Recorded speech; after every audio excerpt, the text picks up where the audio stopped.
Morning, folks. I'm Dave Canterbury with Self-Reliance Outfitters in the Pathfinder School, and I'm back down here at the Pathfinder Outdoor Classroom, actually preparing for another youth camp this coming weekend. I just returned from Italy yesterday. If you've kept up with my community posts, you've seen that I've posted some things from Italy. I did an intermediate course with about 12 guys and a couple instructors up in the Italian mountains outside of Rome, about an hour and 15 minutes outside Rome, up in the mountains. So what I wanted to do today was I kind of want to discuss with you what a 4-day loadout looks like for unfamiliar terrain and really an unfamiliar territory. I've been to Italy before. I've taught in Italy before. I've taught in the Alps of Italy and I've taught in the lowlands of Italy. But this area that we went to in Italy outside Rome was virtually unfamiliar to me as far as what resources were going to be there before we got there. So my 4-day loadout had to be exactly that. What I was going to need for 4 days to be self-sustaining if needs be, with very little resources off the landscape until we got there and surveyed the scenario. And that's kind of what it was all about. Getting to a new area, finding the resources that are available and utilizing them and how to utilize those to your best advantage, along with the kit you're carrying at the intermediate level. Friction fire, all those types of lessons are involved, and raised beds, different types of shelters. All of these things are involved in the training to teach you lessons. Not necessarily because it's the easiest thing to do, but because there are built-in lessons within them. So things like the pump drill, which is really kind of a pain. It takes a little bit of time to build it, but there's a lot of lessons within that build that teach you other skills that are transferable. And that's really the key to the Pathfinder system, is teaching projects that are transferable in lessons to different things. But I will tell you, they take time to build. But there are so many micro lessons built into this project. That's why we teach it, not because it's something you're going to use every day. You can transfer the skills from those projects to other things. So let's talk about 4 days in the mountains of Italy. Let's talk about the kit, because you're not talking about something that you're going to use for a would-be overnighter, okay? You're not talking about something that you can get away with being 50 yards from your truck and just lay against a tree if that's what you need to do. You're talking about unsupported 4 days in the Italian woods, in the mountains outside Rome. So let's talk about the kit that I took, because I didn't find anything I needed I didn't have. I didn't really find anything that I took that I didn't need, and that just comes from experience over time. I do multi-day overnighters. Just because I don't film them doesn't mean that I don't do them. I don't need to film everything I do to prove a point. I've been doing this for 15 years. And when I go overseas to teach, I spend every single night in the woods with the students, no matter how long the class is. And so I have to pack appropriately for that situation.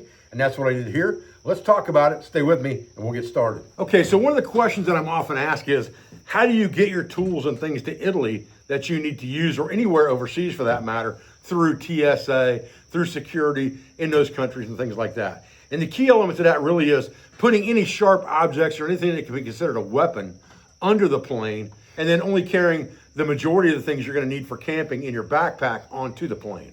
And the backpack I have set up right now is as I carried it actually on the plane. And the things I have laying here are the things that were in a separate bag. Okay, so I had a silky saw.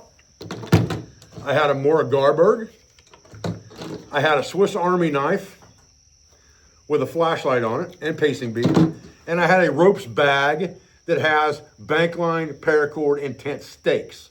All right, so again, tent stakes can be considered a weapon. Put them under the plane.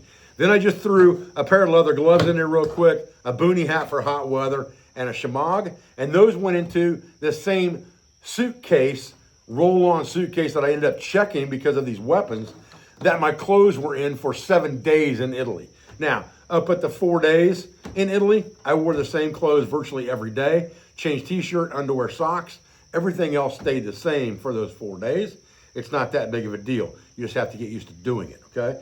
Everything else was in the backpack and stayed in the backpack the entire time. It never left. I carried it on the plane that way. I carried it to the woods that way.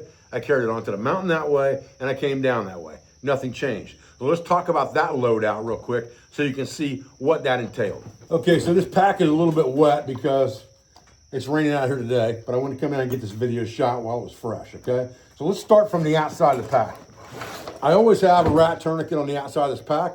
I carried this through TSA, went through security, not a problem. Nobody said a word. Even though it's a big metal thing hanging off your pack with that metal buckle on it for cinching down the tourniquet, nobody said a word about it, okay?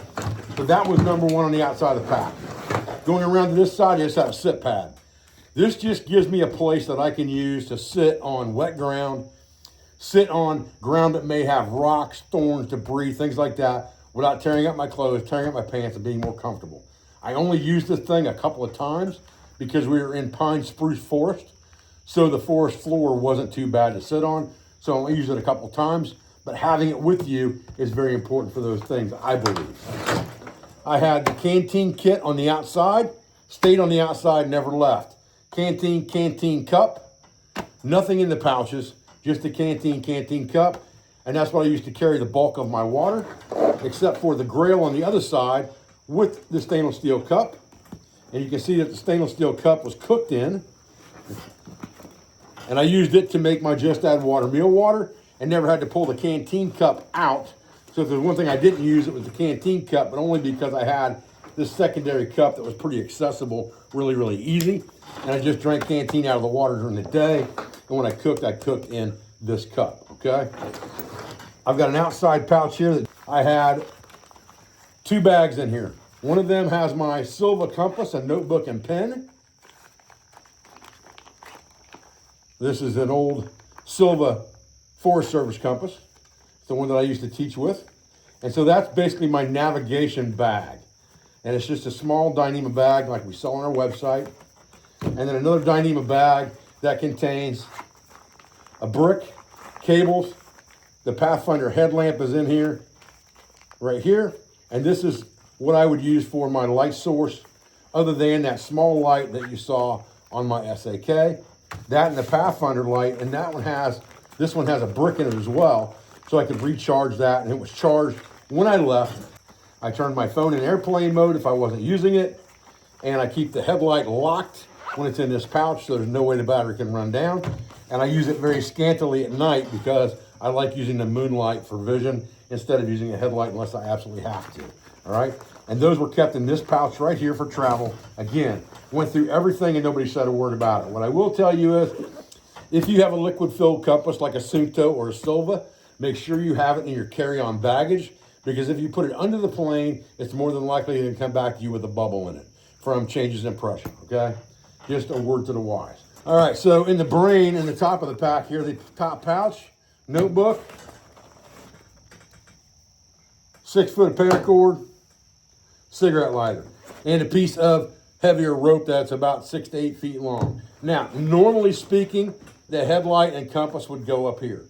But because I was also using this bag for travel, I kept this open for cables and things that I might need to use while traveling, and just had a few things inside, and I would just change things over into this pouch when I was out in the woods, okay? That's pretty much easy. Now, let's talk about the main guts of this pack and what's inside here, because this is my entire camp, basically, for 4 days, all right? And I will tell you, again, that it is very easy to say, use this in some overnighter 50 feet from your car. When you are 2K away from a vehicle and you're in the woods for 4 days solid, you're gonna find out what works very quickly and what doesn't, and there's gonna be no BS about that, okay? So, on the top, food bag. I had 4 days worth of food in here. I have replaced some of the food since I've been back, but generally speaking, what I keep in here is some type of dehydrated candy, at least 3 to 4 different meals, from Pathfinder stuff to Stowaway Gourmet to Peak, just to kind of change the palette of flavor. I have a long-handled spoon in here. I have a condiment bag in here that also has coffee. It has a couple energy bars. It has different condiments, and it also has electrolyte pouches, okay? And then the only other thing that's inside here is the cook pouch that you've seen in my videos made out of Dyneema that we saw on our website. And there are a Tupperware salt and pepper shaker in here in black. And some cleanup stuff, an extra lighter, a scouring pad, a Kevlar rag, a scraping device for cleaning out pots, pans, things like that. And virtually that's it. So this is basically my kitchen bag for 4 days, and it's absolutely no problem to get 4 days worth of food in this bag. And again, this is the same bag that we sell on our website at selfrelianceoutfitters.com. And I use this bag all the time, not only overseas, but here in the US, and it works perfectly in the top of my pack where I can get to it very easily if I need to. And I'm ready to eat or grab a snack or grab an electrolyte on a moment's notice. It's really, really good for that. It's heavy duty Dyneema. It doesn't weigh a ton. The last time I weighed it weighed 2.1 pounds full of food and accessories to eat for 4 days, okay? Very simple. That goes in the very top of the pack again so I can get to it easily. Okay, first thing in the top of this pack, Helicon poncho. And then a set of hammock straps, Pathfinder hammock straps, just regular tree straps. All right, so for me, the first shelter of choice in unknown territory, if I know there's going to be a forested area, is going to be a hammock. I don't have to worry about how level the ground is. I don't have to worry about how rocky the ground is. I don't have to worry about how many sticks and thorns and bugs and things like that are on the ground. If I sleep in a hammock, I'm going to be extended above all of that stuff, and I'm going to be comfortable. Beyond that, the hammock. And this is my hammock gear, hammock and bug net. It and the straps. The next thing I have in here, and I'll sacrifice the bulk of a camp pillow every day and twice on Sunday. This is the tack survival pillow that we sell on our website.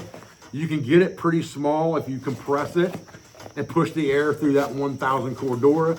You can get it fairly small. I don't bother with it. I just shove it in the pack and compress it that way because it's about the width of my pack anyway. So it's like the perfect fit in there with the hammock and tarp and things like that. And that's the reason it was made that size, okay? I have a Swagman roll in here. This is my extra outerwear. This is going to be the thing that I'm going to use to sleep with at night. And again, everything's weather dependent, but I looked at the weather before we ever left, and I knew it wasn't gonna get below 60, and it was gonna be in the 90s most of the time. So this thing was only used at 4 o'clock in the morning when it was 60 degrees or 65 degrees. And I can tell you now, that's the only time you would ever want to touch this thing sleeping in that Italian forest this time of year, okay? Next thing in here is my clothing bag. Again, I've replenished things since I got back. Socks, underwear, extra shirt, sleep cap for cold weather, things like that go in this bag. Simple Dyneema roll top bag. Very, very easy, okay? 35-liter pack will hold enough for 4 days, no problem at all. And then a Dyneema tarp. This Dyneema hammock tarp, I never even put up, never took it out of the pack because there was no rain in the forecast. And again, it was 90 degrees. By 2 o'clock in the morning, it was like 75, 80. So if you were gonna sleep comfortable, you didn't want to trap any heat, you wanted plenty of convection if you could get it. So unless you're going to get precipitation or you're worried about sleeping under the stars, you don't need a tarp, okay? Just a couple quick comments to end this video. First of all, I did forget, I also had this attached to the outside of the pack on one side that we didn't look at. This is just a pair of sunglasses in a heavy duty Cordura case with a speed lock, and I've taken paracord and shrink wrapped it to the sides so it can't come off. And really that's more for walking in the sun for a long period of time, or obviously walking in snow for a long period of time so that you take care of your eyes, okay? Just a simple ad. Now, what I want to talk to you about real quick is, while I have touted and bragged that this is a system for sleeping off the ground, what you also have to realize is that this system is very adaptable to sleeping on the ground if you had to, okay? Because you have this sit pad, okay? And this sit pad is really big enough in an emergency scenario to cover your core, okay? So if you had to lay on something just to protect your core, this would do that for you on the ground, okay?